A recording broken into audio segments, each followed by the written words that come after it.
रामू लोहार और जादुई हथौड़ा। बहुत साल पुरानी बात है।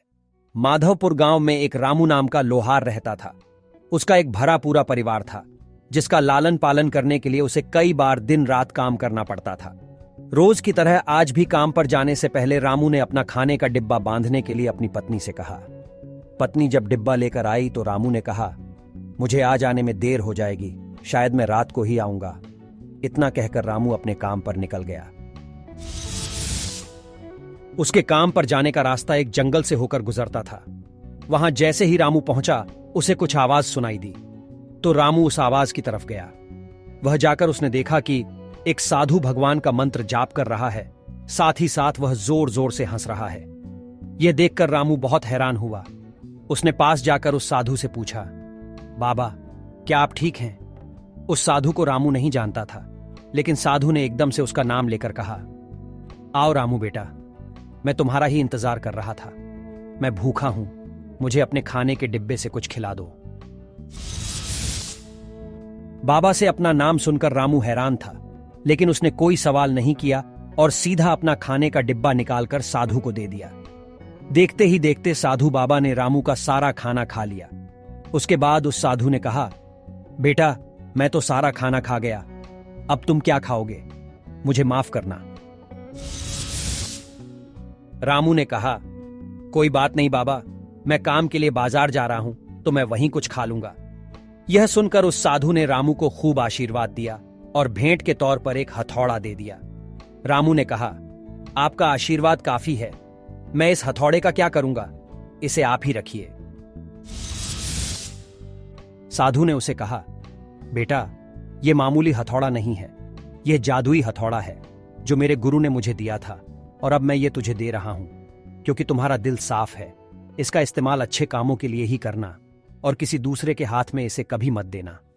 इतना कहकर वह बाबा वहां से अदृश्य हो गए। रामू अपने हाथों में हथौड़ा लेकर बाजार काम करने के लिए चला गया। औजार बनाने से पहले उसके दिमाग में आया कि आज इसी हथौड़े से लोहा पीटता हूं।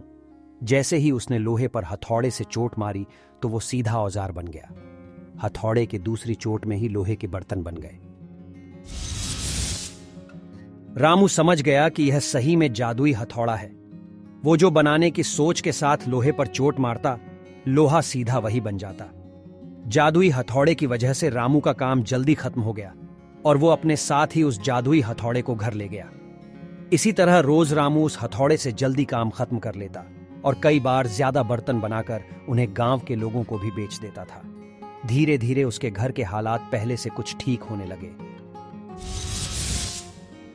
एक दिन गांव का मुखिया उसके घर आया और बोला, हम गांव वालों को शहर आने जाने में बहुत ज्यादा समय लगता है, क्या तुम अपने हथौड़े से गांव और शहर के बीच आने वाला एक पहाड़ तोड़ने में हमारी मदद करोगे? इससे बीच में एक सड़क बना लेंगे और गांव से शहर का सफर आसान और छोटा हो जाएगा। मुखिया की बात सुनकर रामू ने उस जादुई हथौड़े से उस पहाड़ को तोड़ दिया।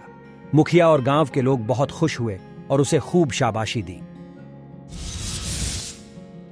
पहाड़ तोड़ने के बाद घर लौटते समय रामू के मन में यह विचार आया कि इस जादुई हथौड़े से मेरा काम जल्दी तो हो जाता है, लेकिन कुछ ज्यादा फायदा तो हो नहीं रहा है। इसी सोच में डूबे हुए लोहार घर जाने की जगह दुखी होकर जंगल की तरफ चला गया। उस जंगल में वही साधु बाबा रामू को दोबारा दिखा। रामू ने उन्हें अपने मन की सारी बातें बता दी। साधु ने कहा, इसका उपयोग सिर्फ औजार और बर्तन बनाने व पहाड़ तोड़ने तक ही सीमित नहीं है। इससे तुम अपने मन का कुछ भी बना सकते हो और किसी भी कठिन चीज को आसानी से तोड़ सकते हो।